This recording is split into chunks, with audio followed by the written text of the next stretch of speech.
السلام عليكم ورحمة الله وبركاته. الحمد لله رب العالمين والعاقبة للمتقين والصلاة والسلام على محمد وآله وصحبه أجمعين. أما بعد فأعوذ بالله من الشيطان الرجيم. بسم الله الرحمن الرحيم. وقاتلوهم حتى لا تكون فتنة ويكون الدين لله. صدق الله العظيم. সমস্ত প্রশংসা সেই মহান রব্বুল আলামিনের জন্য, যিনি আজ আমাদেরকে এত সুন্দর মজলিসে বসার তৌফিক দান করেছেন। তার দরবারে সকলে বলি আলহামদুলিল্লাহ। তারপরে বলে যে নবীকে সৃষ্টি না করলে আমি আপনি পাহাড় পর্বত পশু পাখি কিছুই সৃষ্টি হতো না। তার দরবারে লাভ করে দরুদের রাসূল বলি সাল্লাল্লাহু আলাইহি ওয়াসাল্লাম। আজ প্রতি মাসে ন্যায় এই মাসে আঞ্জুমান ইসলাহুল লিসানে ভবিষ্য সম্মানিত শিক্ষক মণ্ডল এবং আমার সংগঠনের সাথী ভাইরা সকলকে আমার অন্তঃস্থল হার্দিক অভিনন্দন ও শুভেচ্ছা জানিয়ে আমি আমার বক্তব্যের দিকে ধাবিত ক্ষমা তৌফিক বিল্লাহ। প্রিয় বন্ধুগণ, আজ থেকে প্রায় ৭৮ বছর পূর্বে যখন এই ভারতবর্ষ ছিল অত্যাচার ইংরেজের অধীনে, তখন তারা ইস্ট ইন্ডিয়া কোম্পানি ইস্যু করে কৃষি ব্যবসার অনুমতি নিয়ে এই ভারতবর্ষে প্রবেশ করেছিলেন। তাদের উদ্দেশ্য ছিল ব্যবসা নয়, তাদের উদ্দেশ্য ছিল এই ভারতবর্ষের টাকা ধন দৌলতকে শোষণ করে তাদের নিজের দেশে নিয়ে যাওয়া। ক্রমে তারা তাদের উদ্দেশ্য দিয়ে ধাবিত হতে লাগলো।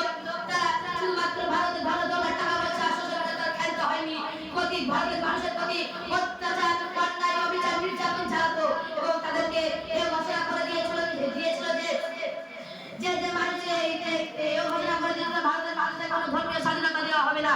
এই চ্যালেঞ্জের মোকাবিলা করতে বিশ্ববিখ্যাত পণ্ডিত শাহ আব্দুল আজিজ দেহলভী রাহমাতুল্লাহ আলাইহি তিনি উচ্চকণ্ঠে জিহাদের ঘোষণা জারি করেছিলেন। তখন থেকে শুরু হয়ে গেল সাম্রাজ্যবাদী ব্রিটিশের বিরুদ্ধে জিহাদ। তাই তো ১৭৫৭ খ্রিস্টাব্দে বিশ্ববিখ্যাত বুজুর্গ হাজী ইমদাদুল্লাহ মুহাজির মাক্কি রাহমাতুল্লাহ আলাইহির নেতৃত্বে অনেক আলেম ওলামা তৎকালীন অস্ত্র-শস্ত্র ছিনিয়ে নিয়েছিল। তাই তো ইস্ট ইন্ডিয়া কোম্পানি থেকে এই ঘোষণা করে দিয়েছিলেন যে যাদের থাকবে মাথায় টুপি, মুখে থাকবে দাড়ি, পরে থাকবে লম্বা জুব্বা, তাদেরকে ধরে ফাঁসির কাছে ঝুলিয়ে দাও। এই বলতে না বলতে প্রায় ১ থেকে ২ সপ্তাহের মধ্যে ১৪,০০০ আলেম ওলামাকে ধরে ফাঁসির কাছে ঝুলিয়ে দিল। তারপরে দেখা গেল যে কয়েক বছর পরে বার্তা স্বাধীনতার পূর্বে হোসাইন আহমদ বাদানী রাহমাতুল্লাহ আলাইহি ব্রিটিশের বিরুদ্ধে প্রকাশ্যে ঘোষণা জারি করেছিল যে ব্রিটিশদেরকে সাহায্য করা এবং তার অধীনে চাকরি করা হারাম হারাম হারাম। এই কথা বলতে না বলতেই ইংরেজ শাসকেরা রেগে গিয়ে তাকে গুলির অর্ডার করে দেওয়া হলো। কিন্তু তার কিছুদিন পরেই এক প্রকাশ্যে সমাবেশ ডাকা হলো। সেই সমাবেশে হিন্দু ধর্ম নির্বিশেষে সকলে প্রায় ২ লক্ষ মানুষ সেখানে উপস্থিত হয়েছিল।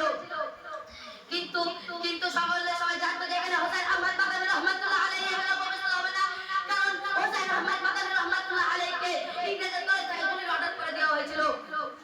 এই বলতে না বলতেই হোসেন আহমদ বাদানী রাহমাতুল্লাহ আলাইহি কাঁচারে পরোয়া না করে কাপড়ের কাপড় হাতে নিয়ে স্টেজে এই কবিতা পড়তে উঠলেন।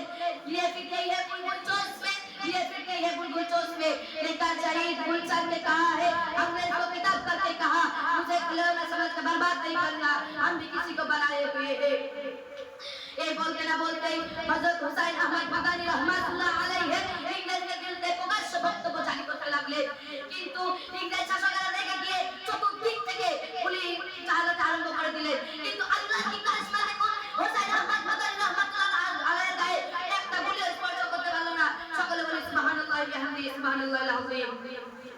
এই থেকে তো ইংরেজ শাসকেরা সবাই হতভম্ব হয়ে গেল। কিন্তু সকল ধর্ম বর্ণ নির্বিশেষে সবাই তার স্থান থেকে শুরু হয়ে গেল। আর বুকের তলে তাজা রক্ত ঢেলে দিয়ে এই ভারতবর্ষকে স্বাধীন করেছিল। স্বাধীন করে তা আমাদের হাতে তুলে দিয়ে তাই তো আমরা পুনরায় স্বাধীনতা দিবস হিসেবে পালন করে থাকি। কিন্তু পরে পরিতাপের বিষয় হলো, পরে দুঃখের বিষয় হলো যে সব আলেম ওলামারা এই ভারতবর্ষ স্বাধীন করার জন্য তার বুকের তলে তাদের রক্ত ঢেলে দিয়েছে, কিন্তু তাদের আজ এই ভারতবর্ষের মাটিকে রঙিন করেছে। আজ যদি ভারতবর্ষের মাটিকে যদি আজ যায় সেই আলেম ওলামার রক্ত আজ টপকে পড়বে, কিন্তু তাদের আজ ইতিহাসের মাঝে বিদ্যমান নেই। আমি তাই সেই সমস্ত ইতিহাস বিক্রেতাদের বলতে চাই যে তোমরা যতই যা চাও না কেন এই ইতিহাসকে লোকানো কখনোই পারবে না, কারণ আজ থেকে প্রায় ১,৫০০ বছর পূর্বে হযরত মুহাম্মদ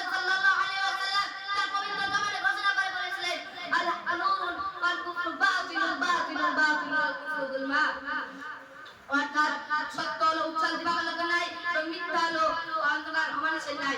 অর্থাৎ সত্য ওই দিবালোক অন্ধকারকে গ্রাস করতে পারে, কিন্তু অন্ধকার দিবালোককে গ্রাস করতে পারে না। তাই আমি ওই সমস্ত ঈশ্বর বিজ্ঞানীদের বলতে চাই, আমরা যত চেষ্টা করুক না কেন এই সব ইতিহাস গোপন করে রাখার যে বেড়াতে কোনোদিনও পারবেন না ইনশাআল্লাহ। এই বলে আমি আবারও এই আঞ্জুমানের সার্বিক সফলতা কামনা করে এবং হুজুরদের শারীরিক সফলতা কামনা করে আমি আমার সংক্ষিপ্ত বক্তব্য এখানে নিতে করেছি। ওয়া আখির দাওয়ানা আলহামদুলিল্লাহি রাব্বিল আলামিন। আসসালামু আলাইকুম।